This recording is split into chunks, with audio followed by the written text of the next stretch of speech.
nossa audiência aqui do JTT Diário, o jornal especial de quarentena. Estamos todas e todos em casa, né? Não podemos sair para entrevistar, mas mesmo assim a gente consegue se comunicar com toda a região aqui do extremo oeste de Santa Catarina, também de todo o estado e do mundo, né? A internet nos possibilita isso.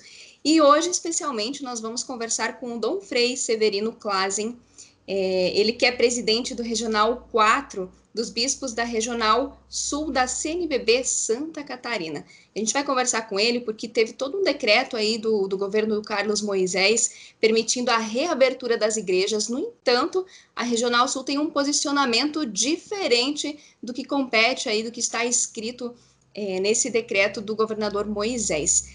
Boa tarde, Dom Frei Severino. Como está? Como está essa quarentena? Como é que vocês estão se virando por aí?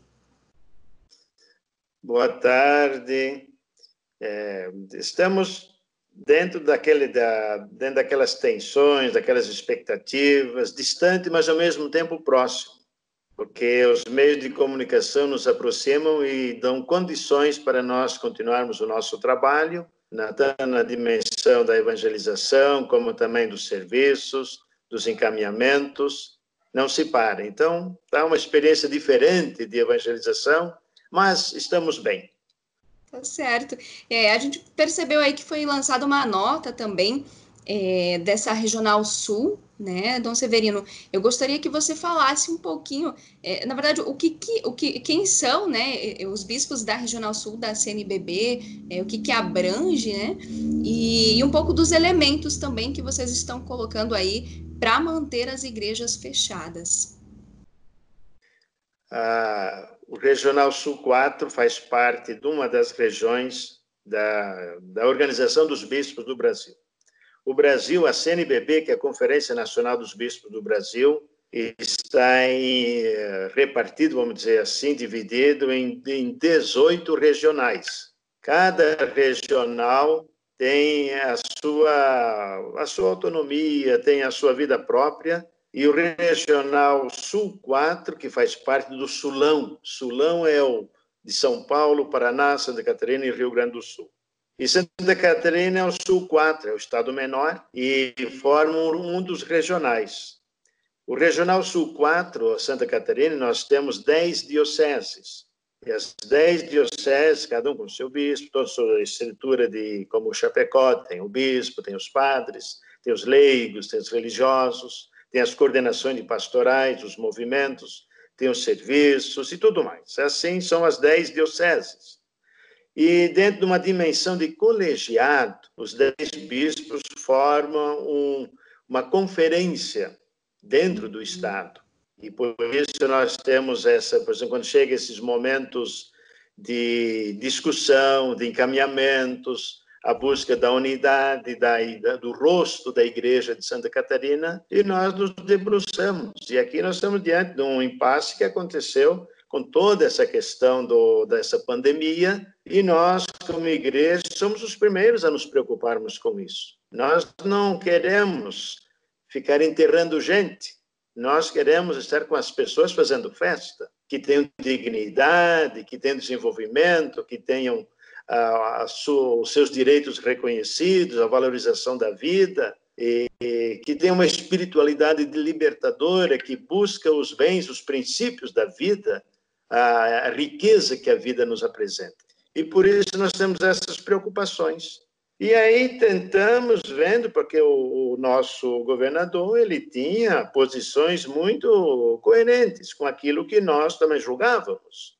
Questão do isolamento, de não liberar para que as pessoas se aglomerassem. E, em vista disso, tentamos um diálogo com ele na quarta-feira passada para apoiar. É por aí que vamos, mas o homem não aceitou conversar conosco. Foi fugindo, e quando chegou segunda, descobrimos o porquê. Soltou esse decreto aí que, quer dizer, jogou tudo fora, aquilo que ele estava conseguindo.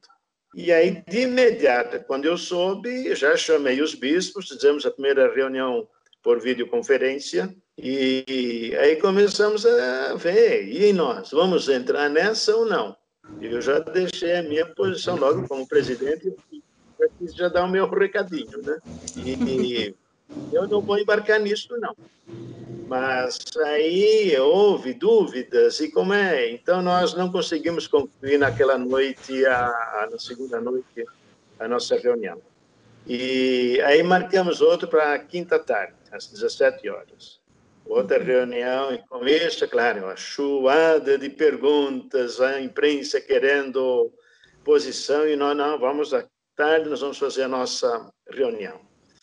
E fizemos, então, na quinta tarde, não, na terça tarde, e definimos. Nós não vamos abrir as igrejas. Por quê? Porque vai acumular.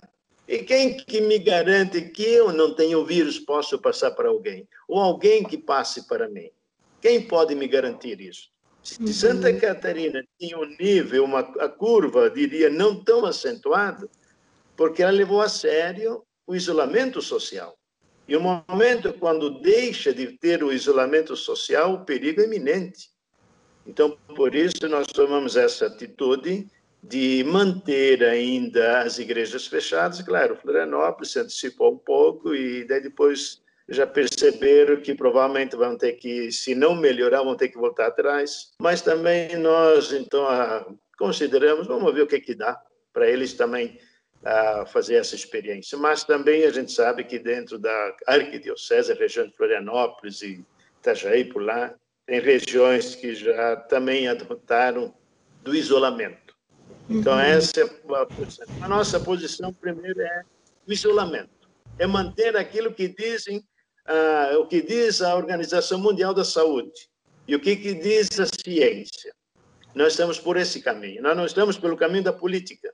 A política hoje, nesse Brasil que está aí, é só emoção, é uma pandemia política que nós estamos vivendo, com todos esses representantes que nós temos aí.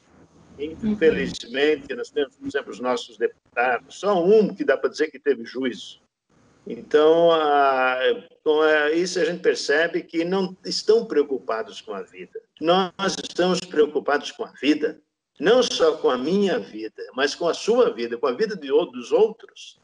Porque se eu estiver em perigo, logo está em perigo quem está do meu lado. Essa leitura tem que se fazer, e não no mercado. Primeiro, estão pensando no mercado. Então, a Igreja Católica ela tem uma experiência milenar na superação de pandemias. E sempre, depois de uma pandemia, ela teve respostas. Hoje, espero que também tenhamos uma resposta da disciplina, do cuidado, da ajuda, da solidariedade, do respeito, sobretudo a dignidade humana. Essa pandemia, esse coronavírus aí, está pegando tudo que é lá. Todos os níveis estão entrando nesse barco. Então, não tem como dizer que é uma doença dos pobres. Pegou muito os ricos, agora muito mais, talvez, do que os pobres, porque eles estão mais expostos. Então, essa é a nossa posição como Igreja de Santa Catarina, que ela quer manter, ela não olha apenas a emoção e o faturamento. Ela olha primeiro a razão, a ciência, o que ela nos diz para que a vida seja protegida e seja cuidada. Essa é a nossa posição. Perfeito, eu acho que aí tem bastante elementos também para explicar para a nossa audiência o porquê a Igreja de Santa Catarina se mantém, né? Acho que a primeira ação de solidariedade é o fato de existir o posicionamento em favor do isolamento. Tem algumas outras ações, Dom Severino, que você poderia nos contar aqui hoje nessa entrevista, que também vocês estão fazendo com as comunidades?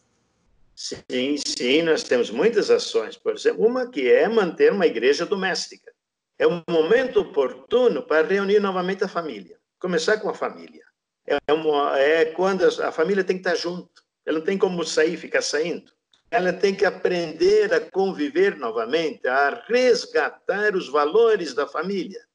Tem que ter uma certa hierarquia, um cuidado na família, que os pais devem ter autoridade no sentido do comando, do controle de uma família harmoniosa. Tem que criar esse clima. Os filhos têm que aprender também a conviver, a respeitar. E aí levar a catequese para a família, como nós estamos vendo, inclusive, na nossa diocese em Caçador, temos diversas expressões que surgem em fotos que as pessoas estão fazendo a catequese familiar, mandam fotos para a gente. É bonito ver isso, os pais com os filhos estudando a catequese. A dimensão da oração, recuperar os valores e tudo mais. E além isso é a parte interna. Mas também tem a parte externa. As nossas portas estão os pobres batendo. Os mais pobres são os primeiros que sofrem pela falta do alimento. E nós vamos ter que repartir o alimento que está armazenado. Sabemos que no mundo tem comida para mais de 1 bilhão de alimento estocado. E é preciso mexer nisso. Está na hora de mexer nesses corruptos que ficam armazenando na expectativa ou na especulação para ganhar um dinheiro bom em cima disto. Ou a humanidade aprende a repartir, a dividir, a cuidar dos que estão passando fome, ou eles vão morrer juntos, porque um dia vão morrer sim. E vão ter que prestar contas a Deus. Vão ter que aí não tem advogado que vai defender. É preciso prestar contas ao sofrimento causado aos pobres. É preciso também olhar, olha, a nossa região aqui, que eu estou muito preocupado, além da pandemia, nós temos toda essa questão dessa estiagem, da seca. Sim. Quem é que está falando do agricultor, da família agrícola, da agricultura familiar? De onde que vem o nosso alimento? Quem está falando nisso? Os nossos povos indígenas têm grupos safados torcendo para que eles morram, para invadir e tomar as terras. A gente percebe, tem sinais evidentes disso. Então, nós, como igreja, nós temos que levantar a voz. Ou nós gritamos, ou as pedras gritam por nós. E uma vergonha para nós, humanidade, se nós mantivermos calados. As pedras vão gritar, e aí o ser humano perdeu o sangue, perdeu o coração, perdeu a sensibilidade, perdeu a ternura. Aquele pobre que bate a nossa porta, nós temos que buscar condições de dar alimento. Em casa está faltando comida. Então, aí que a igreja está fazendo toda essa promoção da solidariedade, a Cáritas, cuidar, saber cuidar, esse é o momento de fazer levantamento, colocar a sua estrutura dentro das normas, dentro da higiene, dos cuidados necessários, para que sejamos também participantes desse momento frágil, e sejamos protagonistas para enaltecer a vida dos mais carentes, dos mais necessitados. Então, nós estamos vendo, nós temos muita coisa para fazer e não podemos ficar parados. Até colocando a reunião com os padres, outro dia eu fiz uma videoconferência com o meu clero, nós não podemos ficar acovardados, trancados em nossas casas, esperando o tempo passar. Mesmo em isolamento, quarentena, podemos agir, porque os meios de comunicação nos favorecem. Então, vamos usar. Talvez nunca se valorizou tanto os meios de comunicação como agora, para o bem, para o necessário, e não para ficar jogando porcaria no ar, até fazer presidente com fake news, como tem acontecido por aí. Então, precisa a gente ter esse cuidado de converter também o uso dos meios de comunicação. Por isso, eu agradeço muito também a sua chamada, para a gente poder, assim, contribuir, para que também o seu programa seja um momento também de notícias que valoriza a sua dignidade como agente de comunicação e que vai navegar nas consciências da humanidade o direito, a justiça, a verdade, a solidariedade, aquilo que nós falamos, o que é ser cristão de verdade. Uhum. E nesse sentido, a gente sabe que, historicamente, alguns meios de comunicação auxiliam e outros, né, atuam também em favor de todas as perseguições, de todos os assassinatos e golpes que a gente vem sofrendo no Brasil, na América Latina e no mundo, né, Dom Severino? A gente vai te agradecendo também, agradecendo a tua participação. O JTT sempre estará aberto também para vocês. Quando quiserem, a gente está aqui também para abrir esse espaço para que o povo possa falar. Então, um grande abraço, cuidem-se muito e estamos aqui também à disposição. Eu que agradeço essa oportunidade, aqueles que nos acompanharam.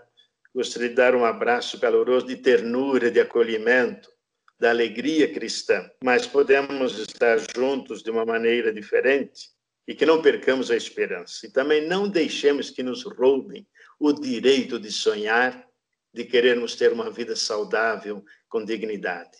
Que Deus abençoe a todos e uma ótima tarde. Um grande abraço aí para vocês. Fiquem bem. Até mais.